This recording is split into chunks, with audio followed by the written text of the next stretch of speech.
سلام بچه‌ها، من برگشتم با پارت 2 درمان جوش و جای جوش. همونطور که بهتون قولش داده بودم اومدم بیشتر بهتون توضیح بدم برای درمانی که من روی جوش و جای جوشم انجام دادم. بچه‌ها اسکارها و جای جوش‌هایی که من روی پوستم داشتم بسیار قدیمی بودن و یه چیزی حدود میشه برای 6 یا 7 سال پیش. به خاطر همین اصلا جدید نبودن و با کرم‌ها و با سرم‌ها قابل درمان نبود. من قبل پوستمو اینجا یا اینجا میذارم که شما ببینید که پوستم چطور بود. هم جای جوش داشت، اسکار داشت و حتی جوش‌های فعال هم داشت. یکم بچه‌ها من تقریبا امروز میشه 6مین روز که این درمان انجام دادم. نمیتونم نظر قطعی دربارش بگم. نمیتونم بگم که خیلی خوب بود یا خیلی بد بود.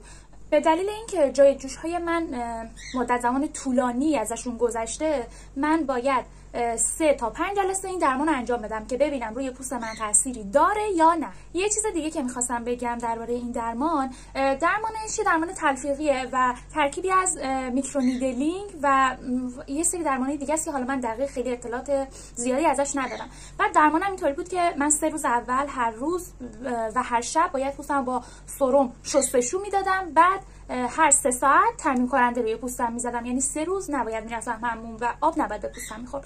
بعد از 3 روز میتونستم برم حموم، پوستمو بشورم و با شامپو بچه پوستمو بعد میشستم. الان از سرم استفاده نمیکنم ولی هر 3 ساعت تامین کننده رو میزنم. بیرون هم اگر بخوام برم حتما بعد از ضد آفتاب استفاده کنم. بچه‌ها این عکس بعدمه. بعد از اینکه این درمانو انجام دادم پوستم همینقدر ملتهب قرمز بود و خب یه چیز عادی بود. بعد از گذشت چند ساعت پوستم به این شکل شد، یکم بهتر شد و در حال حاضر الان به این شکل پوستم. حالا میگم نمیتونم بگم که خیلی خوب شده یا خیلی بد شده. شما هم اگر تجربه‌ای تو این زمینه داشتین برای جوش و جای جوشتون لطفاً برای من بنویسید.